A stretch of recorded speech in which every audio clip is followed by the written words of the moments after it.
제가 미국에서 지내면서 친하게 지내는 목사 둘이 있습니다. 그 대학교 때 같은 동기이고 친구인데요. 한 명은 여러분 잘 알다시피 얼바인 샤이닝 펠로우십 교회 이은호 목사이고요. 또 한 명은 이제 휴스턴 한인교회 최덕준 목사입니다. 이은호 목사는 뭐 매주 토요일마다 제가 같이 전도를 하고 있고요. 우리 최덕준 목사는 휴스턴에 있습니다. 휴스턴 한인장로교회. 교회가 이렇게 생겼어요. 멀리 있기 때문에 자주 만나지 못하지만 이제 목요일 날 저랑 전화 통화를 했습니다. 친구 목사들과 교제를 하면서 마지막 인사하는 것이 마지막 인사한 말로 우리 천국 가자. 우리 예수님 맞을 준비하자. 이래요. 사실 목사들이 그런 말 잘 안 하거든요. 근데 우리 친구들은 항상 주님의 오실 것을 기대하고 또 항상 마지막 때라는 생각을 가지면서 우리가 가장 근본적인 것이 우리가 천국에 같이 가는 것이다. 이제 그런 것을 우리가 마음으로 나눕니다. 믿음 생활하면서 우리 가져야 될 신앙의 궁극적인 목표가 바로 천국에 입성하는 것이죠. 아무리 이 땅에서 누리면서 명성을 떨치고 많은 부를 누린다 할지라도 그 사람이 천국에 가지 못한다면 이 땅에서의 그 삶이 무슨 의미가 있겠습니까? 특별히 이 세상에서 가장 불쌍한 사람들이 누구냐면 어릴 때부터 교회를 열심히 다니고 평생 교회를 다녔는데 구원받지 못하는 사람들이 가장 불쌍한 사람들입니다. 왜 그렇습니까? 세상 사람들은 세상의 어떤 욕심, 자기의 만족을 위해서 마음껏 이 땅에서 즐기면서 그 세속적인 것을 추구하면서 살아요.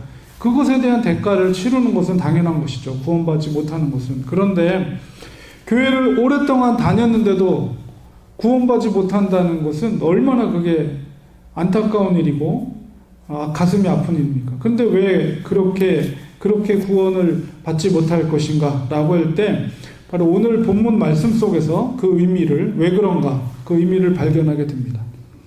야고보서 1장 22절 말씀을 보면 너희는 말씀을 행하는 자가 되고 듣기만 하여 자신을 속이는 자가 되지 말라 이렇게 말하고 있어요. 특히 후반부에 있어서 듣기만 하여 자신을 속이는 자가 되지 말라. 자신을 속인다는 의미가 뭘까 생각해 보면 이것은 자신을 속인다는 것은 자기가 남을 속일 수도 있지만 자기 자신이 속고 있는 거예요. 뭐라고? 구원받을 자라고 자기 자신이 속고 있는 거예요.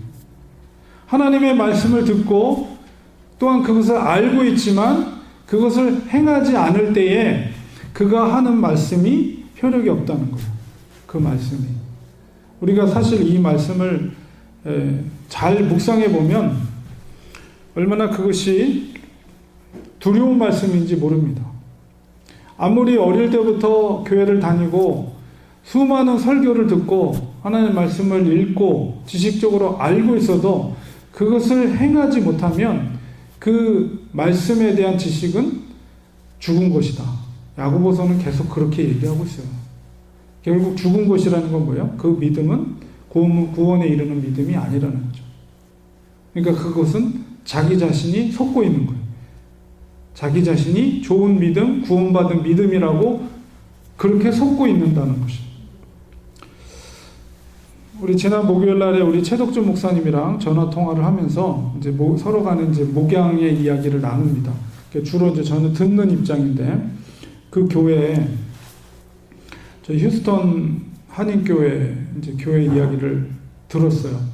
근데 저 교회가 이제 지금 창립한 지 52년이 됐어요. 그러니까 1954년, 그러니까 70년 1월에 휴스턴 지역에서 최초로 세워진 한인교회가 휴스턴 한인교회라고 합니다. 그러니까 뭐 어마어마한 캠퍼스와 어마어마한 건물로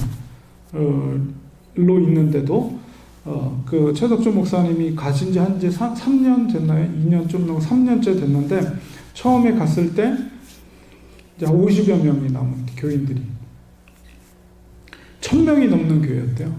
근데 50여 명밖에 남지 않았다. 그 사이에 수도 없이 싸웠대요. 교인들이.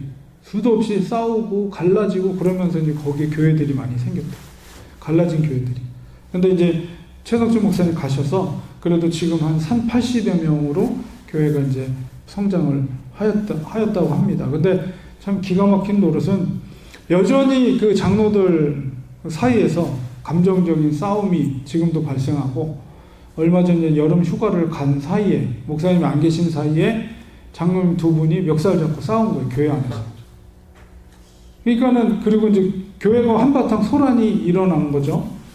그래서 이제 휴가를 마치고 돌아와서 이제 그 문제를 일으킨 장로님을 불러서 이제 잘 설명을 하고, 그리고 교회에서 뭔가 치리를 해야 될 거 아니에요. 그래서 이제 그 장로님을 위해서 기도해주고 있는데, 그 앞에서 목양실에서 기도하고 있는데, 기도의 내용 속에서 자기를 모독했다고 기도하다 말고 벌떡 일어나서, 목사님 이럴 수가 있냐고, 내가 뭘 잘못한 게 있냐고 그러면서 책상을 빵 치고 문을 쾅 닫아버리고 그냥 나가버렸대, 기도하는 중에. 그리고 예배 전에 예배를 막 방해하고. 얼마나 기가 막힌 노릇입니까? 그 외에도 정말 제가 말을 하기 어려울 정도로 정말 기가 막힌 일들이 정말 계속 있었더라고요.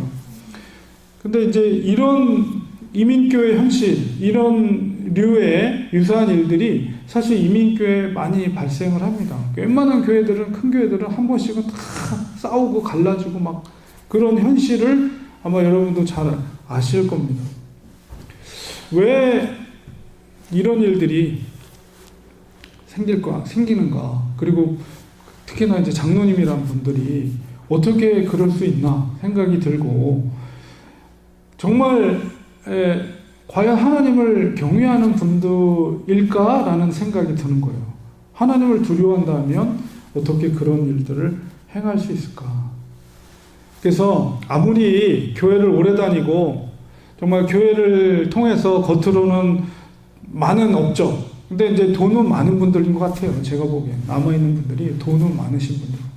그래서 이제 뭐 이 건물도 다 페이오프 다 끝나고 뭐 캠퍼스도 엄청나게 크더라고요.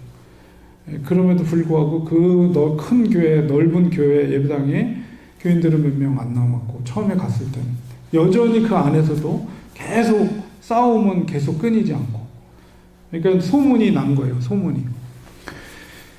정말 하나님을 두려워한다면 아무리 이렇게 큰 예배당, 그리고 뭐 교회를 위해서 많은 헌신을 했다고 할지라도 삶 속에서 인격적으로 말씀을 행하지 않는다면 스스로 속고 있는 거예요. 스스로 속고 있는 거. 저도 이제 매주마다 전도하면서 사람들을 만나게 되는데, 사람들이 오고 가면서 아주 민감하게 반응하는 팻말의 문구가 있습니다. 우리 이은호 목사가 이제 팻말을 들고 있거든요. 근데 거기에 뭐라고 영어로 적혀 있냐면, 돈을 사랑하는 것이 일만하게 뿌리다.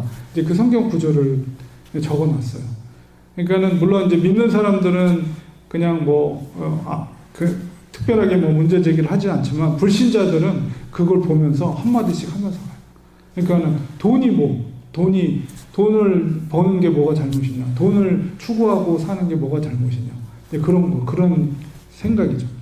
근데 이 불신자들에게만 그런 생각을 갖고 있는가? 곰곰이 생각하면 불신자들 뿐만 아니라 그리스도인이라고 하면서도 겉으로는 안 그러죠. 그러나 돈을 사랑하는 사람들이 있습니다. 교회를 다닌 사람들 중에서도.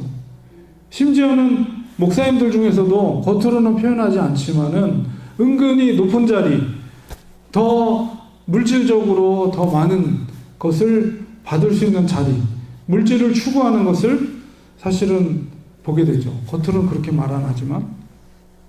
가장 악한 것이 뭐냐면 신앙의 이름으로 세속적인 것들을 교회 안에서 추구하는 것. 이것이 가장 악한 것이죠. 그런 그리스도인, 그런 교회의 모습들을 겉으로는 나타나진 않지만은 그 부패한 모습을 하나님이 모르시겠어요? 일부 교회에서는 교회 헌금으로 주식에 투자하거나 부동산을 사서 그게 몇 갑절의 이익을 남긴 것을 하나님의 축복이라고 자랑하는 장로들도 종종 보게 됩니다. 과연 그게 축복입니까? 주식 자체가 문제가 되는 것은 아니죠. 그러나 그 주식을 하는 사람의 마음, 심지어는 목회자들이 그런 주식에 투자하고 맨날 아침에 일어나면은 주식 시세가 어떻게 되는지 아침에는 텔레비전에서 그거, 케이블 방송에서 그것만 보고, 그 주식을 하는 사람의 마음이 문제인 거예요. 사실 그 마음이 뭐겠어요? 남들보다 쉽게 돈을 벌어서 뭔가 그 돈으로 뭔가 내가 원하는 것을 하고자 하는 마음, 그것이 아닙니까? 그것이 바로 돈을 사랑하는 마음이 조금씩 그게 보이는 마음의 태도 속에서 그런 일들이 생기는 것이죠. 우리는 그런 것들을 조심해야 돼요. 야고보서 1장 23절 24절에 보면 말씀을 듣고 행하지 아니하면 마치 거울에 비친 자기의 모습을 보고도 그 부끄러운 것을 고치지 않고 잊어버리는 사람과 같다라고 말하고 있습니다. 우리가 말씀의 거울을 늘 우리 자신을 봐야 돼요. 말씀을 통해서 우리의 영적인 상태를 검증하고 우리가 거울을 보는 목적이 뭡니까? 아침에 일어나면 자고 나면 머리가 푸석푸석하잖아요. 그러면은 내가 머리가 좀 다듬어야 될 것, 아니면 옷이 더러운 것이 없나, 뭐 이런 것들, 얼굴에 뭐 묻은 것 없나. 그래서 그것을 고치기 위해서 거울을 보는 건데, 어리석게도 거울을 보면서도 그런 것을 그냥 보고도 잊어버리는 그런 사람이 바로 말씀을 듣고도 행하지 않는 자라고 말하고 있습니다. 그래서 우리는 잘못된 것이 있을 때 즉각적으로 말씀의 거울 앞에서 그것을 시정하고 결단하고 순종하는 것이 말씀을 듣고 행하는 사람입니다. 1장 25절에 보면은 자유롭게 하는 온전한 말씀, 이렇게 온전한 말씀을 바로 하나님의 말씀을 대변하는 것인데, 거기에 수식하는 말이 자유롭게 한다라는 말을 하고 있어요. 우리 하나님의 말씀을 순종할 때 진정한 자유를 얻을 수가 있는 것입니다. 하나님의 말씀을 보고 듣고 그것을 행하는 자가 복이 있는 자라고 성경은 말하고 있습니다. 우리가 성경 역사 속에서 순종을 통해 믿음의 행함을 통해서 그것을 자기 믿음을 입증한 인물들이 등장을 합니다. 대표적인 인물이 노아죠. 노아. 창세기를 볼 때 노아는 우리가 창세기를 읽어보면 그 이전에 비라는 것이 존재하지 않았고요. 그렇기 때문에 홍수라는 것들도 경험되지 않았어요. 인류가. 그럼에도 불구하고 하나님은 그것을 말씀을 통해서 경고하셨고, 노아는 자기가 경험하지 않았고 알지도 못하는 거지만은 하나님의 말씀을 믿고 그것에 순종해서 산에다가 방주를 지은 거예요.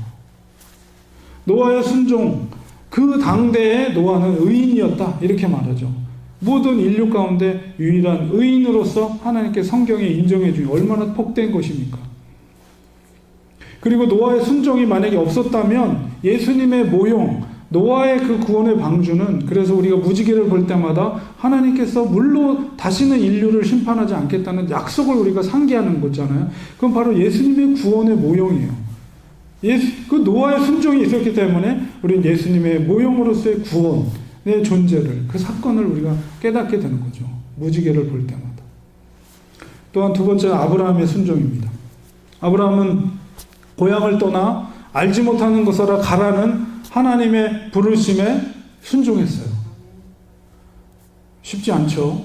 알지 못하는 미지의 땅을 향해, 전혀 뭐가 보장되지도 않은 그것을 향해 오직 하나님의 음성을 듣고 그 말씀을 믿고 고향 땅을 떠났습니다. 심지어 그의 외아들 이삭, 100세에 낳은 이삭을 바치라 할 때, 제물로 바치라 할 때 그는 조금도 의심하지 않고 조금도 그 말씀에 주저함이 없이 모리아 산에서 자기 아들 이삭을 제물로 바치려고 했어요. 그것이 바로 하나님을 향한 믿음의 순종이고 행함입니다. 그걸 통해 하나님은 그의 믿음을 검증하시는 거예요. 하나님은 순종한 아브라함에게 복을 부어주셨습니다. 그는 믿음의 조상이 되었고 그는 복의 근원이 되었습니다. 하나님은 순종하는 자들에게 복을 주십니다. 우리가 머릿속에서 계산하면서 이걸 해야 될지 말아야 될지 고민하는 것이 아니라, 그리 아니하실지라도 하나님의 말씀을 믿고 즉각적으로 순종할 때 하나님은 그 믿음을 보시고 그 행함을 보시고 정말 엄청난 축복을 해주십니다. 우리가 상상할 수도 없는 복을 부어주십니다. 여러분, 다니엘의 순종을 우리는 볼 수 있습니다. 다니엘은 우리가 다 잘 알다시피 바벨론과 페르시아 제국의 총리였어요. 우리가 권력과 부를 가지게 되면 우리 부자가 천국에 가는 것이 우리 낙타가 바늘 구멍을 통과하는 것보다 더 어렵다고 그랬잖아요. 그 왜 그러냐면 인간은 죄악이 있기 때문에 인간이 그런 위치에 가게 되면, 그리고 그런 부를 갖게 되면 오염되고 거기에 타락하게 될 너무 많은 유혹들이 있어요. 목사도 마찬가지입니다. 목사가 만약에 대형교회 담임 목사가 됐다? 얼마나 그 교만하려고 하는, 교만해지는 마음이 생기겠어요. 그리고 그 자리에 대한 욕심, 물질에 대한 욕심, 그런 게 저는 경험해보지 못했지만 여러 목사님들 통해서 얼마나 그것이 중독적인 요소를 가지면서 목회자를 타락해 하는지를 우리는 여러 사례를 통해서 보게 돼요. 그러니까 그 자리에 가는 것이 결코 복된 게 아니에요. 어떤 의미에서. 그러니까 인간은 그런 위치에 올라가면 타락할 수 있는 조건 속에서 많은 유혹의 조건들이 있다는 거예요. 그럼에도 불구하고 다니엘은 타락하지 않았어요.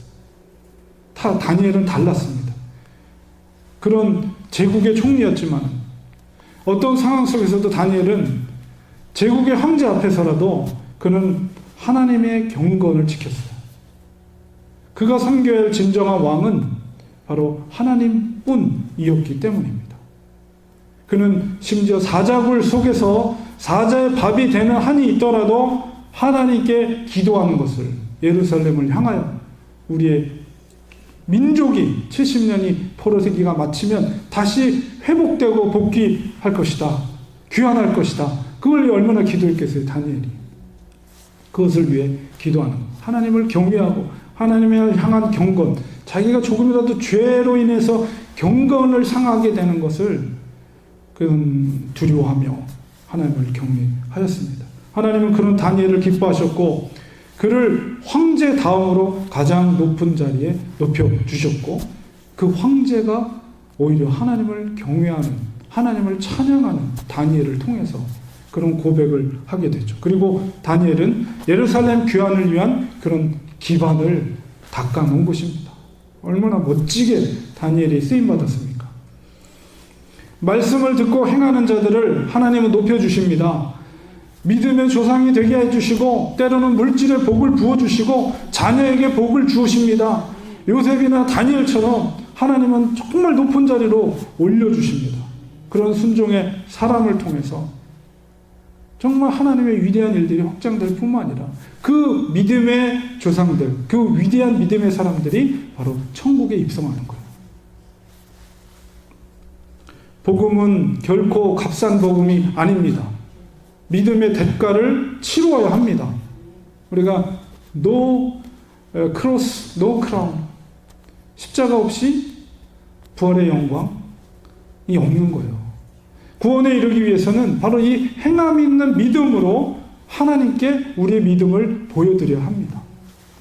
말씀에 귀를 기울였다면 그 말씀을 머리에만 두고 있는 것이 아니라 그것이 가슴으로 뜨거워져야 하고 그것이 또한 우리의 손과 발로, 우리 입술로 고백되어지고 복음이 전파되는 현장 가운데 나가야 되는 거예요. 한 달 전에 세계 선교 대회 KWMA가 우리 사랑의 교회에서 있었는데요. 그때 저희 원팀 교수님들도 그 자리에 갔어요. 왜냐하면 전 세계에 흩어져 있는 한국 선교사님들이 모이는 자리였기 때문에 많은 선교사님들을 만나는 자리에 저희들도 함께 했습니다. 첫째 날 개회 예배 때 갔었는데요. 그때 아주 귀한 분을 한 분을 만났습니다. 이분입니다. 이분 누군지 아세요? 양혜자 선수를 만났습니다. 그래서 이번에 파리 올림픽에서 16년 만에 현정아 양혜자 선수가 그때 딴 거잖아요. 16년 전에 땄던 88 올림픽 때인가요? 아닌가요? 훨씬 전인가? 네네.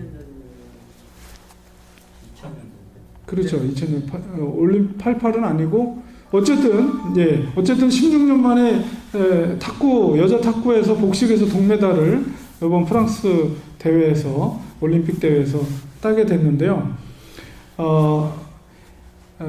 이 양영자 선수가 은퇴 후에 탁구로서 후배들을 양성하는 어떤 지도자의 길을 건 것이 아니라 남편과 함께 몽골로 갔습니다. 몽골 선교사로 파송이 돼서 몽골에서 그 학교를 섬기고 또 어린 학생들, 그런 학생들, 꿈나무 학생들을 지도하는 역할을 그 몽골 현지에서 하면서 복음을 전하는 그런 선교사로서의 그 활동을 하였습니다. 그때 몽골의 출신의 그 이은혜 선수를 발굴하게 되죠. 그래서 이은혜 선수 여러분 그 탁구 이겼을 때 무릎 꿇고 기도하는 장면 보셨을 거예요. 그 이은혜 선수를 16살 때 고등학교 때 내몽골에서 한국으로 이제 양영자 선수가 데리고 옵니다.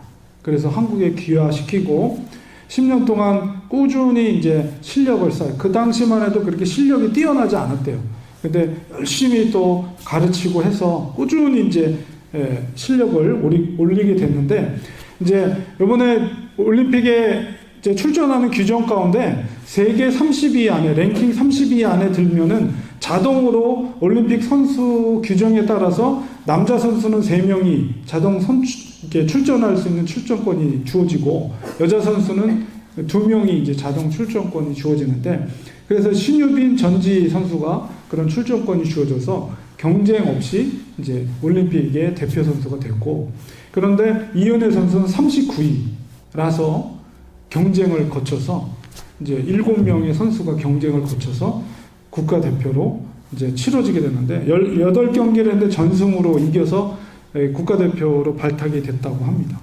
그래서 이제 이은혜 선수가 나이가 많아요. 29살이라고 그러잖아요.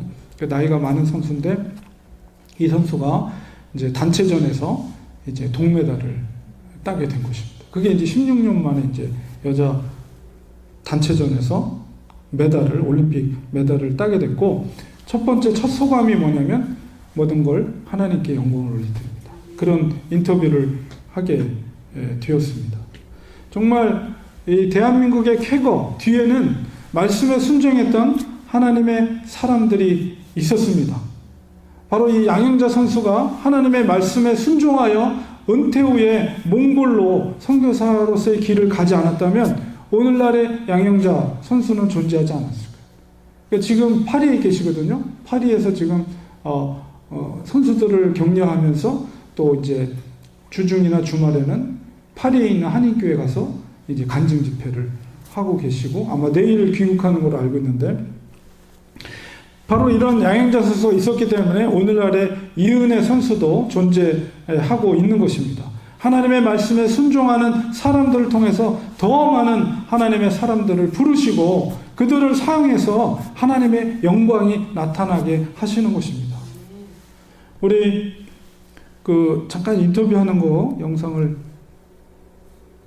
보겠습니다. 여자 탁구 단체전 하나님 주시는 마음이 있고요. 또 저희 지금까지 언니랑 유빈이랑 함께 홀에 점점 그 실감도 쌓여고 감사하고 또 오늘 이렇게 행복한 날을 주시는 하나님 아버지께 감사드립니다. 제가 사역을 내몽골에서 하다가 한족 선수를 귀화시켜서 지금 이제 현역으로 국가대표가 되어서 뛰고 있는 선수가 있는데요.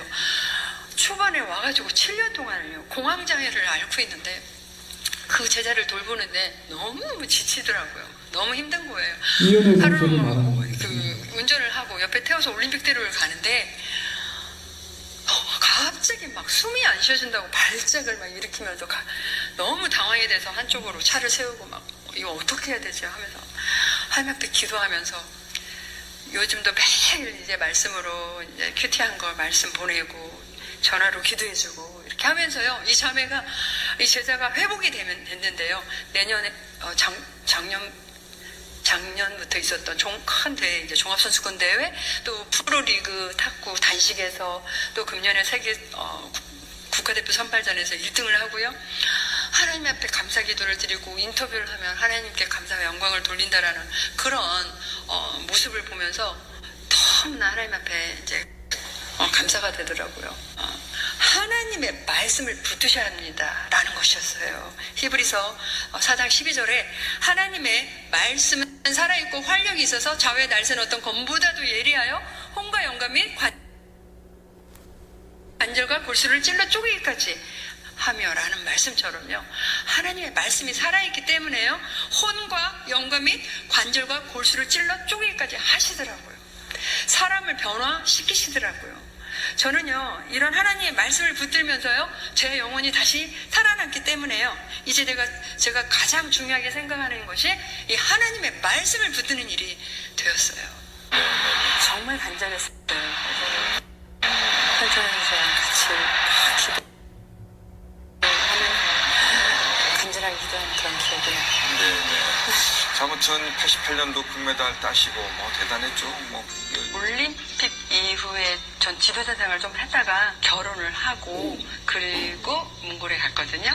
가족이 같이 몽골에 가서 이제 몽골 사람들 또 선수들 어린아이들 탁구 가르치고 이러면서 좀 지내다가요. 선교사이던 남편을 따라 몽골에 갔던 양영자 선수. 그곳에서 아이들에게 탁구를 가르쳤다는데요. 그러던 중 두 아이가 유독 눈에 들어옵니다. 내몽고에서는 여자 중에서는 시은이가 제일 잘했었어요. 어떤 때는 재정이 넉넉하지 않아서 그 중국 안에 있는 그 시합조차도 가끔 이제 참석하지 못하는 실력은 있는데 그러한 모습들을 보면서 좀 도와주고 싶다라는 그런 면이 발동이 됐던 것 같아요. 아이들을 데리고 와 탁구를 가르치며 물심양면으로 도와준 양영자 감독. 두 아이는 한국에서 탁구 선수로 자랐고 기화까지 하게 된 겁니다. 남부들의 아이들을 키우면서 선수들과 함께 예배를 드리고 또 양육하고 영적으로 그러한 이제 일들을 하면서 하나님께서 저에게 주신 재능과 달란트를 다시 하나님께 돌려드리는 그러한 저와 여러분들이 되기를 간절히 바랍니다. 네, 우리가 순종하는 자를 통해서 하나님께서 복을 주시는데 바로 양영자 선수의 순종을 통해서 정말 하나님의 귀한 사람들이 이렇게 발굴되고 그 사람을 통해서 온전히 또 올림픽을 통해서 하나님께 영광을 올려드리는 그런 모습을 보게 됩니다. 특별히 이현애 선수는 탁구의 실력뿐만 아니라 또 공부에도 학구파예요. 그래서 연세대학교에서 노문학 석사를 했고 현재는 서울대에서 노문학 박사과정을 마쳤다고 합니다. 그래서 중국어, 러시아어, 한국어를 능통하게 구사하는 인재라고 그래요. 내몽골에서 샤머니즘과 티베트 불교를 믿다가 양영자 선수를 만나서 예수를 만나게 되고 또 그렇게 크리스찬이 되었습니다.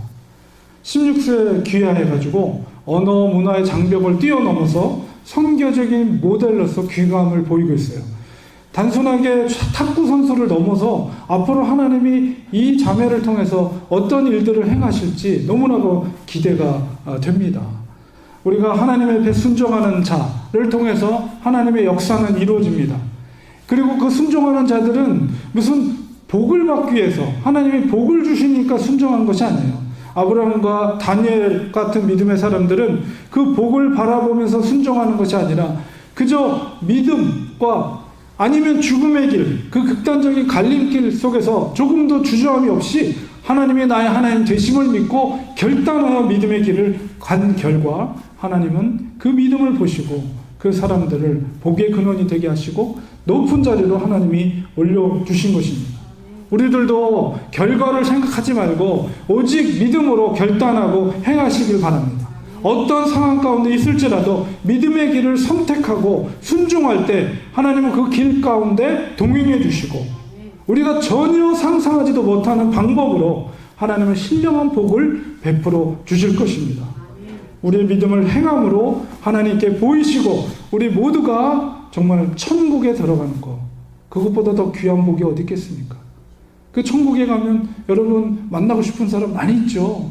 성경에 나오는 위대한 위인들, 모세와 다니엘과 아브라함, 이런 믿음의 위인들, 바로 우리 이름도 바로 그 천국의 이름 가운데 들려지고 기록되고 우리가 그 천국에 입성한다면 그것보다 더 값진 복은 없을 것입니다. 그래서 우리들도 양인자 선수, 이은혜 선수, 이런 선수들과 천국에서 영원히 주님과 더불어 살게 될 것을 고대합니다. 기도하겠습니다. 하나님 감사합니다. 오늘도 정말 행하는 자의 복이 무엇인가를 우리가 많은 믿음의 사람들을 통해서 깨닫게 하심을 감사합니다. 하나님, 저희들도 이 땅에 사는 동안에 우리가 이 땅에 소망을 두는 자들이 아니라 천국에 소망을 두고 천국에 들어갈 것을 기대하며 또 주님이 오실 것을 고대하면서 믿음의 길을, 믿음의 행함을 살아가기를 원합니다. 저희들에게 정말 함께 하시는 성령님께서 성령 충만하게 기름 부어 주셔서 우리가 어떤 상황 가운데 있을지라도 세상적인 방법이 아니라 믿음으로 선택하고 순종하는 저희들이 되게 도와주시옵소서. 예수님의 이름으로 기도합니다. 아멘.